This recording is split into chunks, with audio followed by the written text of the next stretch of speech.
Phénomène qui prend de l'ampleur, l'achat de terrains agricoles, une nouvelle facette de la mondialisation. À cause de la sécheresse ou de l'explosion démographique, certains pays n'arrivent plus à produire de quoi nourrir leur population. Alors ils décident d'acheter des terres fertiles là où il y en a. L'Eldorado, c'est l'Afrique. Ces 5 dernières années, 2,5 millions d'hectares de bonnes terres africaines ont déjà été vendus à des entreprises étrangères. La Chine arrive en tête.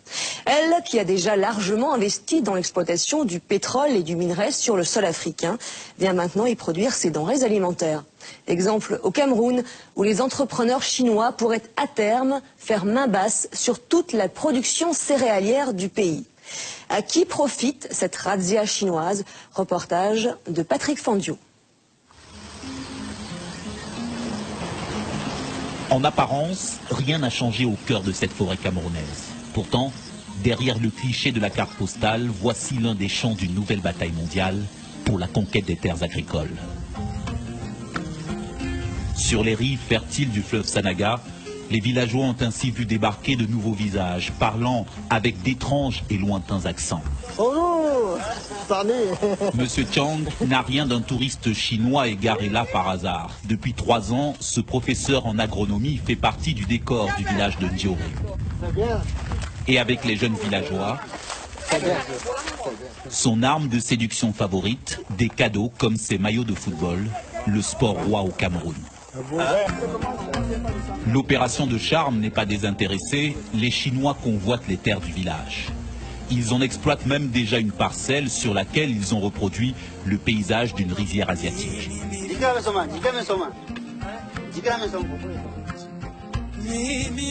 Du haut de son poste de contrôle, M. Li, le nouveau contremaître, il surveille ses ouvriers camerounais qui préparent la future récolte de riz. Et pour pouvoir leur donner des ordres, il a commencé à apprendre des rudiments de français. Ici, le patron, c'est M. Wang, pas peu fier de nous faire le tour du propriétaire.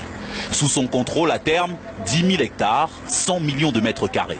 Le Cameroun nous les a gracieusement offerts pour planter les céréales. Pour l'instant, c'est un champ d'expérimentation. On teste 200 variétés de riz pour avoir les meilleures semences. Semences et décors de rizières chinoises reproduites jusqu'au poste de surveillance, où est gravé l'inévitable poème patriotique célébrant l'odeur du riz. Encore maintenant. Une vingtaine de techniciens depuis 2 ans dans le centre du Cameroun, appartenant à une société d'État chinoise qui, en Afrique, cible les meilleures terres agricoles. Bon, c'est vrai, il y a beaucoup d'arbres. Il va falloir tous les couper. Mais il y a du soleil, la terre est très fertile et l'eau coule en abondance. 8 heures de travail par jour, 40 € par mois, les paysans camerounais découvrent l'envers du miracle économique chinois. Il n'y a pas de contrat. Tu as un l'accident, toi-même tu vas t'en occuper. Tu es même malade, toi-même tu t'occupes de toi-même. Nous travaillons comme les temporaires. Ça veut dire que aujourd'hui tu peux venir au travail, demain tu es au quartier. Bon. Bien. Ce whisky chinois à base de riz sera bientôt made in Cameroun. Moi, patron. Le patron d'ICO, comme beaucoup d'autres en Chine, encourage les ouvriers agricoles comme lui à émigrer vers les pays africains. Au Cameroun, comme ailleurs sur le continent, la Chine cherche à compenser la disparition de ses propres surfaces agricoles, à occuper ses millions de paysans sans terre, à maîtriser à terme sa sécurité alimentaire. Déjà une dizaine de centres pilotes dans les pays africains.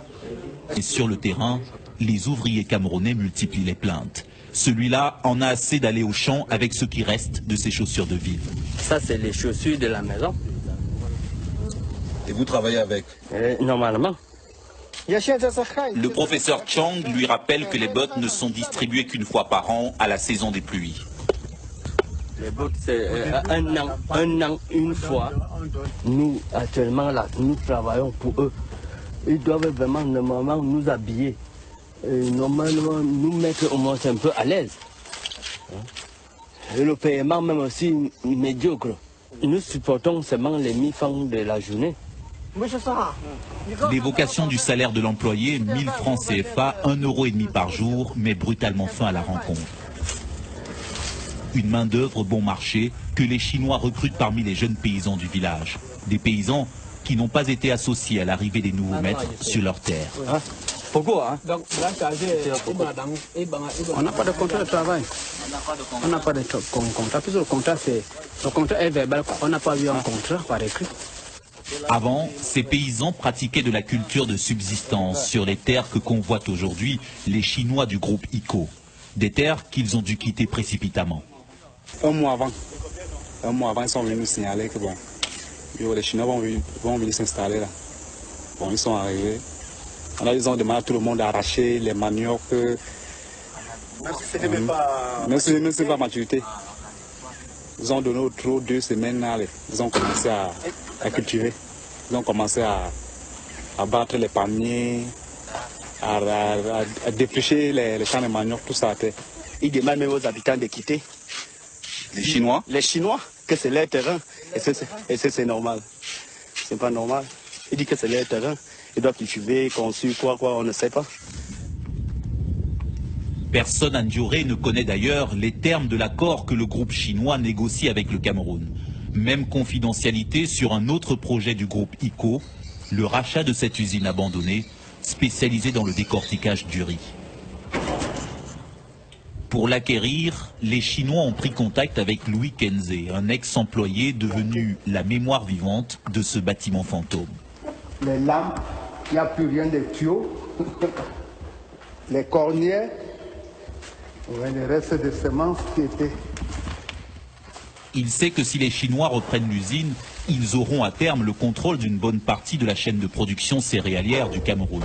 Ce qui l'inquiète le plus, c'est l'arrivée d'une main-d'œuvre chinoise que la rumeur évalue à plusieurs milliers d'hommes. On nous apprend que si jamais il y a à recruter 3000 personnes, eux seuls fournissent 2000. Ce n'est pas acceptable, parce que nous aussi, on ne peut pas accepter qu'on soit inondé de Chinois ici, alors qu'on a des gars qui sont au quartier. Allô, monsieur Wang? Moi, français un peu, je ne comprends pas. Tu ne comprends pas français? Oui. Mais oui, l'interprète... Même s'il craint une invasion de travailleurs chinois, au téléphone, M. Kenze se laisse amadouer par les repreneurs du groupe ICO. Hein? Demain matin, moi, téléphone-toi. Oui, tu vas m'appeler demain matin, hein? Oui. Ok, bonne journée. Ok. Oui, salut moi, monsieur Wang, hein? Oui. Oui. Okay. Finalement, au lieu de voir son usine décrépir, il préfère encore qu'elle soit rachetée par les Chinois qui l'ont couvé ces derniers mois de petites attentions. C'est le cadeau que la dernière mission chinoise m'a donc remis. Et il me dit, il voulait donc montrer que nous sommes ensemble et qu'ils étaient intéressés par le travail le travail abattu. Ils étaient prêts à acheter des cartes si j'acceptais les vendre. De précieuses cartes qui contiennent un trésor d'informations, car ce qui intéresse les Chinois, c'est moins l'usine elle-même que les immenses terres qui l'entourent. Voici toute l'étendue de la concession, comme vous voyez. Ces terres sont vraiment idéales pour la riziculture. Très convoitées pour ceux qui veulent faire à grande échelle. C'est disponible, les terres sont disponibles. Tout ça d'ensemble, c'est 14 000 hectares. 14 000 hectares, la prochaine cible chinoise au Cameroun. La Chine, en quelque sorte, est à la conquête de l'Afrique. Avant de se quitter, le professeur Chang tenait à nous montrer les premières récoltes de ce riz chinois made in Cameroun. Récolte presque tout épuisée, déjà vendue à un prix inférieur à celui du marché local. Reste l'invendable, les mauvaises graines offertes à ses employés camerounais. On donne ce riz-là gratuitement à ceux qui travaillent bien à la ferme. C'est comme une sorte de récompense. Une conquête des terres agricoles dénoncée par plusieurs ONG comme un accaparement menaçant la souveraineté alimentaire des pays pauvres en cette période de crise. Pas de problème, pas de problème. Mais sur le terrain, comme au Cameroun, la réalité est souvent plus ambiguë, entre deux sentiments. L'opportunité de voir se développer avec les Chinois une agriculture plus productive, mais aussi le risque de devoir, à l'avenir, dépendre de leur bon vouloir pour se nourrir.